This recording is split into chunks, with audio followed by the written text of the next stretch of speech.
ഇവിടെ എത്തുന്ന നാമെല്ലാം മരിക്കുകയാണ്. എന്നിട്ട് മറ്റൊരു മനുഷ്യനായി പുനർജനിച്ച് തിരിച്ചു പോകുന്നു. വരുമ്പോൾ കൊണ്ടുവന്ന ബാഗേജുകളൊന്നുമില്ലാതെ മൃതിഭയമില്ലാത്ത മടക്കയാത്ര.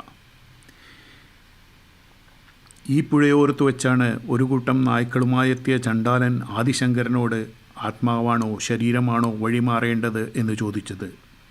ആ ചോദ്യമാണ് മനീഷ പഞ്ചകത്തിന് ഹേതുവാകുന്നത്.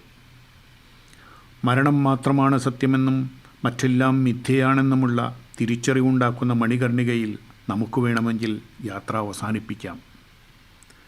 നമ്മുടെ യാത്രകൾ എവിടെ അവസാനിപ്പിക്കണം എന്നത് നാമാണല്ലോ തീരുമാനിക്കേണ്ടത്.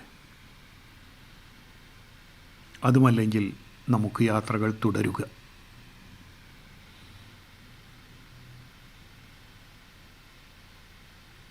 വിശദമായ വീഡിയോ ചാനലിലുണ്ട്. താല്പര്യമുള്ളവർക്കായി